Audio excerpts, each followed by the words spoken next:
the Healing Through Love podcast with Sharlene Lynch and Rose Davidson. In episode 117, explore how everyday moments can profoundly impact our lives with Emily Hill. Discover self-care and self-care techniques.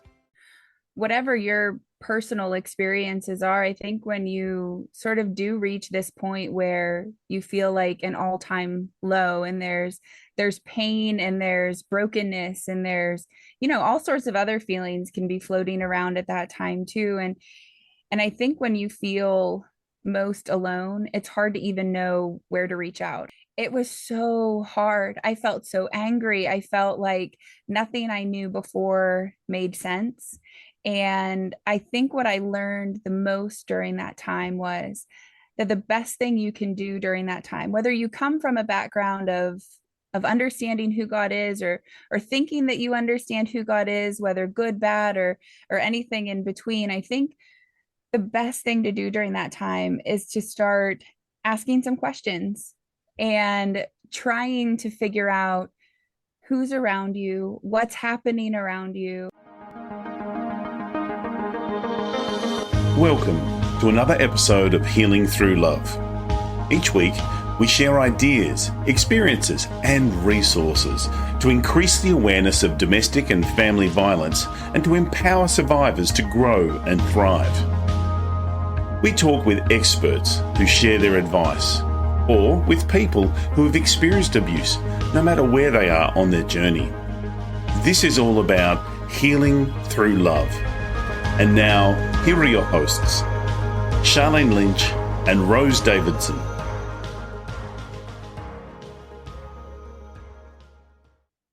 Hello and welcome to the Healing Through Love podcast, a space where stories of strength, resilience and transformation unfold. I'm your host, Sharlene Lynch, and I'm honoured to guide you on this journey of empowering and healing. Today we have a very special episode tailored just for you, whether you're driving or sipping a cup of tea or simply taking a moment to yourself. I want you to know that you're in a safe place. Healing Through Love is more than a podcast. It's a community, a beacon of hope, and a reminder that you are not alone. In this episode, we have a guest who will share a story that resonates at the core of our mission, a story that illuminates the power of love, resilience, and unwavering strength that lies within each of us. So settle in, take a deep breath, and let the healing begin. Before we dive into today's inspiring narrative, a quick reminder that if you find value in our episodes, consider supporting us by subscribing, sharing, and leaving a review. Your engagement helps us reach the hearts and spread the message of healing to so many others. Today, we've got a very special guest, Emily Hill. She's a mum, she's a wife, a social worker, an author of a book, and she's a speaker. She helps people from a variety of faith backgrounds discover how to experience scripture in their everyday lives. I'm excited to dive in. And Emily, can you tell the story? How did you end up where you are? Yeah, so I'm kind of a hodgepodge. I'm a little bit of a hybrid through social work and ministry. I'm trained as a social worker, licensed as a social worker, and then I obtained a Master of Divinity and worked in professional ministry for over a decade, ranging from children to actually settling into hospice and end-of-life care for quite a while. And so then I moved into the hospital, and now I work as a social worker in a hospital setting. And I do things like this, like recording fun podcasts on the side as an opportunity to share, the journey that I've been on in life and the guidance that I've received on the way as well. I love it. I love it. So do you have a story of how you came to Christ, or were you just born into it? I was born into it. My dad is a pastor, so I kind of grew up from day one learning about God, being told about him, and sort of being surrounded in that environment of learning and kind of growing in my relationship with him. Now, when I stepped out into the real world, I was kind of a stereotypical pastor's kid who went to college and let loose, if I'm being honest. And If I'm being really honest, I would still attend church on Sunday mornings, but usually like with a hangover from the night before. And it's not days that I'm proud of, but days that I'm glad I experienced, because I had an opportunity to kind of pop the bubble of faith that I grew up in and experience the real world, and learn how to make choices for myself, learn how to figure out where my moral compass would guide me, and kind of what was important to me along the way, both in my life, but in my faith too. And so, I did really come to meet God on my own as an adult. After going through those college years, I kind of settled in and got married and had babies, and I thought I had it all figured out, right? I was working in ministry, and I thought everything was good. And then I hit my own sort of rock bottom with a miscarriage, and that led to marriage struggles, that led to, kind of just feeling alone and broken, and kind of not really sure where God was in all of it. And I think it really took, though, that rock bottom experience for me to actually truly understand exactly who he is, and, how he was showing up in my life all along. Sometimes I just was too sad or angry or lonely or worried to really recognize him. Mm. There's so much in what you said. Sorry. So in the thick of it all, as a survivor myself, I can understand how for other people, perhaps maybe God is the furthest thing from their mind in the moment of all of the activity that's happening, because it is a very lonely place. And unless you are a person of faith, it's not automatically where your mind goes. So, Right. yeah. So what information could you share today? Not necessarily scripture, but what could you share today that could assist our listeners for them to have a greater understanding that they're not alone? Because that's one of the biggest challenges, is that sensation of feeling isolated as a survivor and feeling alone. And it doesn't matter who you turn to, you're just not getting the outcome that you need, which is that feeling of safety and security. Oh, absolutely. And I think, whatever your personal experiences are, I think when you sort of do reach this point where you feel like an all-time low, and there's pain, and there's brokenness, and there's, all sorts of other feelings can be floating around at that time too. And I think when you feel most alone, it's hard to even know where to reach out. I know for me, like, I grew up as a person of faith, so reaching for God should have been easy, or at least that's what I thought. But it was so hard. I felt so angry. I felt like nothing I knew before made sense. And I think what I learned the most during that time was that the best thing you can do during that time, whether you come from a background of understanding who God is, or thinking that you understand who God is, whether good, bad, or anything in between, I think the best thing to do during that time is to start asking some questions and trying to figure out who's around you, what's happening around you, and whether they're questions about God, whether they're questions about faith, or about humanity, or about your own emotions and experiences.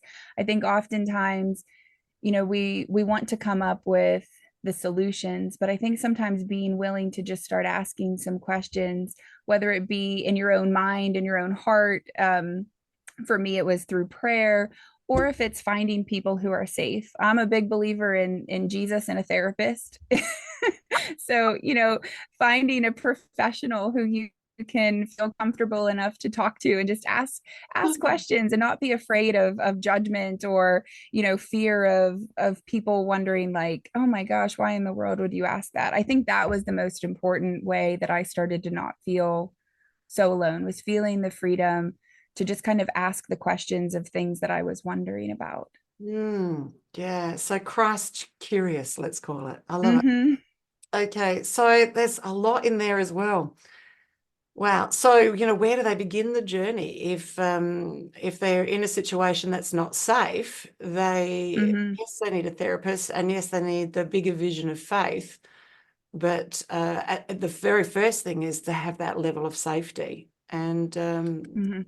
so, you know, a lot of it because of the financial control, like you've got that level as well as not feeling safe. So it's like your immediate, and what's happening for you in the immediate vicinity is one thing, but then also your future safety is at risk as well in leaving. It's a complicated challenge, and I love the podcast for having the beautiful conversations about how people can move forward. So if someone is Christ curious, what would you suggest? What would you suggest they, you know, if they're just a VIP, a vaguely interested person, what Yeah. would you suggest would be the very first thing someone could do to take a step towards faith? I think the first thing to do would be find a safe space to like dip your toe in the water, right? Which I know that like showing up to a church on Sunday morning probably isn't the safest space for a lot of people to enter, right? Especially if you know there are things going on at home or in your life or maybe things from your past that you feel like wouldn't fit with what you've always understood church to be or who God is. You know, it can't feel safe all the time to step into a church and be facing people of faith. But so the internet is a great place to start dipping your toe into the water. You know, you can find a lot of resources, whether it's videos or, you know, online ebooks and things like that. And so I would say just start getting curious and looking around and seeing what fits, what feels right, what starts making sense to you. Because I think you'll find that when you discover people who are talking about the person of God and people who can relate to you. You know, there's a lot of people out there who have gone through the same things and are willing to share those and then also share their journeys of restoration and recovery. And so I think if you're, you know, just starting to wonder, I think the internet is a beautiful place to start figuring it out from like the safety of your own home or a corner of the library or, you know, sitting in your car on your lunch break. I love it. All of this is true. And you know, churches do have lots of different outreach groups. So they've got morning coffee for mums, they've got men's Mm-hmm. groups, they've got meet and eats, they've got lots of different Mm-hmm. outreach things that they do that can give you an opportunity to experience the, the ministry, experience Mm-hmm. people that really holding the space for people to be that Christ curious. So yeah, Right. there's lots of little ministries to pop into. In most churches do outreach. It's sort of Mm-hmm. the reason why they're a church. So Right, right. wherever you are on this And planet. they can offer tangible resources too, right? You know, like show up and get a good meal and, you know, maybe find out something along the way. And I think that's, you know, really an incredible way to take care of yourself in the moment, but also learn a little bit about what they're wanting to share with you. I love this. I love this. For those who are VIPs and Christ curious, I love it. Okay, I think we've started a trend. We'll do a hashtag now. Right. I love those. I love those. Are you copywriting those? Because I'm I might. Are you Christ curious? I love it. I love it. I would love to know a little bit more about your book. You know, how does a woman of faith who sort of, you know, took a step back to now really taken a huge plunge in and now Yeah. make that your profession and Yeah. also the social work and everything else that you bring together? What's the story of the book? Where did that come across? Sure. And what's the context of the book?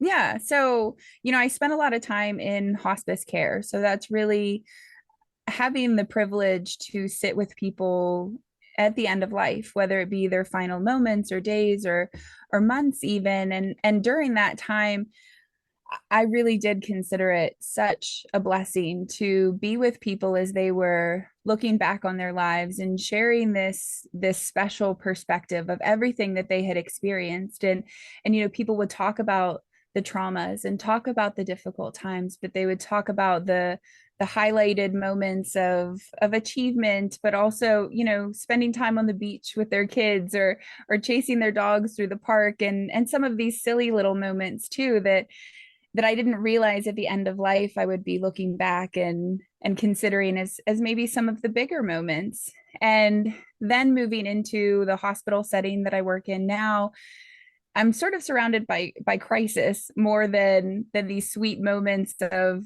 reflection. And oftentimes when I'm sitting at bedside with someone, it's with this heightened sense of the future and what's going to come, what's going to be a result of what I'm experiencing today.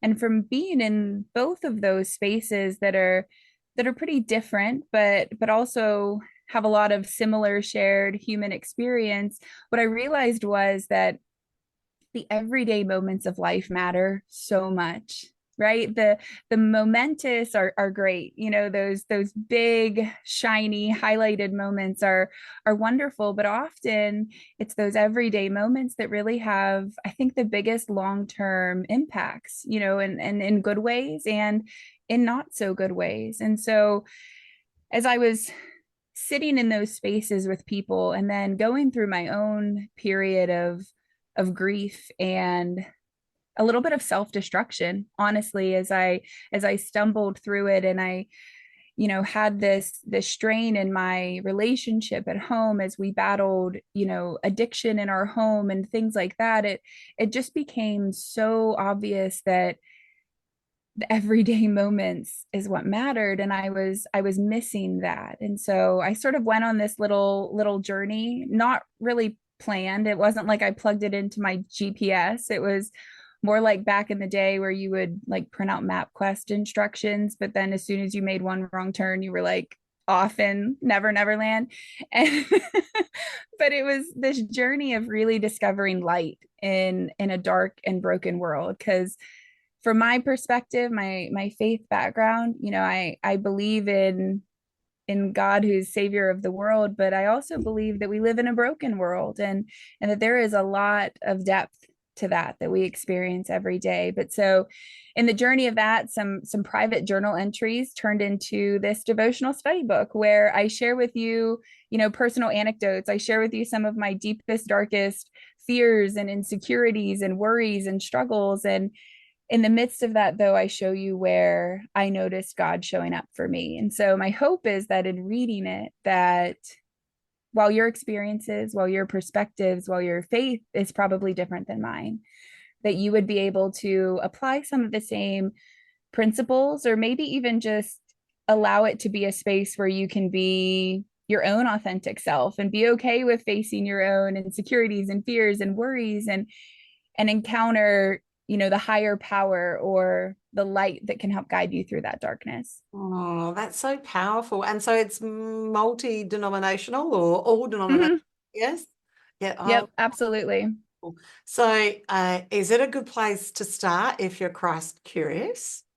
Yes, I think it's the perfect place to start. My hope is that if you have been reading the Bible since day one, that it'll give you some new understandings, maybe some little light bulb moments. But I also think it's approachable enough that, you know, I've had friends pick it up that aren't Bible readers, aren't church attenders, and they've loved the chance just to be curious and to flip through it and read some maybe silly stories, some sad moments, but be able to connect and kind of expand their thinking, whether they agree or disagree with what they're reading on the page. So I definitely think it's perfect for the curious. Oh, I love it. Now, I'm going to ask you a question, which is obviously I'm looking for your personal interpretation. Okay. And I'll share my personal interpretation first. So when I very first read the Bible for the first time, I started at the beginning of the book. I don't think that's where we should start if you're just sitting on the fence and being Christ curious, because there's some scary stuff in the Old Testament. So where would you suggest, for those listeners today that are Christ curious, where would you start to read the Bible? Yeah, definitely don't start in the beginning. Or at the end. Those are both terrible terrible places to start. I personally think if you're gonna land in the Old Testament to start, so the first kind of chunk of the Bible, I think one of the best books to start in is Jonah. It's super short. It's like reading a bedtime story. But it's also a great example of how like you don't have to have it all together for God to speak into your life. Like Jonah is kind of one of the worst examples of a prophet of God. And yet he gets this little book and teaches us a big lesson about following God and, kind of going off of the off of the way that we're guided to, but then how God ultimately, brings us back to him. I think it's a cool place to start if you're in the Bible. I would also recommend hopping to the second half of the Bible, the New Testament, and starting in the book of John. It's one of the Gospels. He talks a lot about the love of Jesus. He talks a lot about how Jesus interacted with the people around him, and I think it takes away some of the misunderstandings about God in our everyday lives. And so I love the Gospel of John. So I would say Jonah and John would be my two starting points. Good too, James. I love it. Okay, Yeah. I love this. So you've got a place to dip your toe in the water and have a look. Yeah. And think about those outreach ministries for different churches when you're looking to shift your proximity, because if you're in a situation that isn't amazing, it's the proximity is one of the things that you need to shift. You need to be surrounded by people that aren't going to judge you, that are going to, hold you and hold your safety, and also just from a perspective of just not gossiping, like a safe place to have a conversation where people aren't going to repeat the things that you're talking about. So, but I do love what you started off with, that you're going to need a therapist and Christ. So you're going to need both. So I love that. I love that. Could that be one and the same? No, I don't think so, but that's okay. That's okay. I think, I think two separate people is good. You're a close mix, a social worker and also a minister. I love that. Should all ministers study social working? I would say yes, they should, but yeah, wow. And should all social workers study the Bible? I don't know. We could have a thing here. Let's do some further investigation. Yeah. If you're listening today and you're enjoying this beautiful conversation, welcome to the podcast of Healing Through Love. We have beautiful conversations with wellness practitioners and people that hold their own frequency for helping people heal and move forward in life. It's a beautiful place for lovely conversations. If you're a practitioner yourself, we have pamper days. So think day spas on steroids, and they are scattered all over this beautiful globe, where we hold these pamper days just one day for our survivors to come along and experience all sorts of therapies for free. It's an opportunity for us to pay it forward and hold that frequency for healing and give them hope that there is more, that there are people, complete strangers, that care. These women are not necessarily women of faith. They are women who share the same story of family and domestic violence, and they want to make a difference and pay it forward for others to see the light. So if you are curious and you're a practitioner, please reach out to Healing Through Love. And if you're a survivor listening to us today, reach out to Healing Through Love. We've got pamper days happening all year round in different locations around the world, and we'd love to share those details with you so that you can come along and be our guest. I'm having such a great conversation. I don't want it to end, but I would like to know, with your book and now moving forward, what would be your words of wisdom to our listeners today? I think my words of wisdom would be that regardless of what your moment looks like today, you are not alone. I can promise you that. I understand that it might feel like you're alone at moments. I have felt those moments of deep darkness, and I think that a lot of people listening probably have. And so my encouragement for you would just be to step into whatever sliver of light you can find, even if it just looks like the tiny light that comes when a door is cracked open. I just encourage you to go toward that light, whether it is the presence of a person, whether it is the doorway to a church event, whether it is a higher power, whether it is God speaking to you in a moment in the depths of your sorrow or your darkness. I just encourage you to step toward that light, because there is a sliver there somewhere for you. Oh, I love that. I love that. There's so much in that as well. I love this. And I'm looking forward to reading your book. It sounds like it's more of a journal rather than just a read. So more of an activity. You read a little bit, right? Is that right?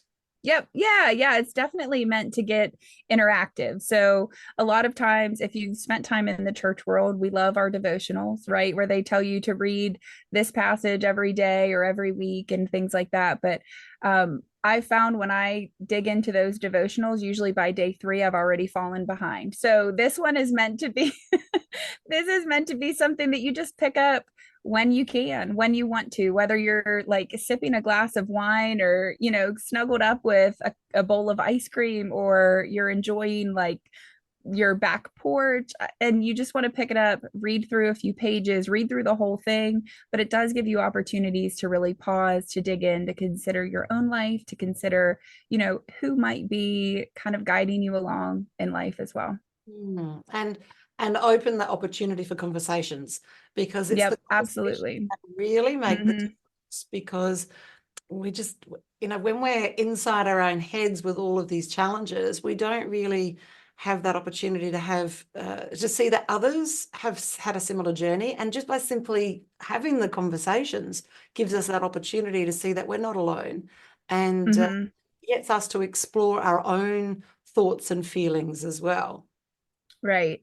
I read a study once where psychologists had all got together and somehow determined that 90% of our thoughts are in the realm of I'm helpless, I'm worthless, and I'm unlovable. And so I do think when we stay in our own minds and, kind of in our own thought worlds, we can get caught in that, and it's hard to see the other 10% of our thoughts. And so when we allow a book or a person or, anyone to speak into our lives and sort of counter some of those thoughts that are so far from the truth, I think it can have an incredible impact on how then we face what we're encountering in our lives outside of our thought worlds. Yes, so true. And in that, the conversations can be the slither of light. They can be opening for us to have that level of curiosity and move forward and realize that we're not alone, and that we're all humans having a human experience here on the planet at the same time, and that there is hope. I love it.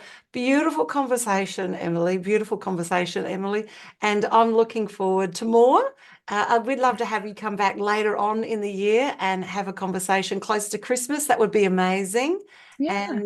And because Christmas can be the lightest and the darkest time for survivors, and we need to have that even more layer of hope. And also, it's Christmas. There's things to talk about. I love it. Thank you so much for being our special guest today. That's a goodbye from me and a goodbye from Emily. Goodbye. Thank you. Thank you for joining us for this episode of Healing Through Love.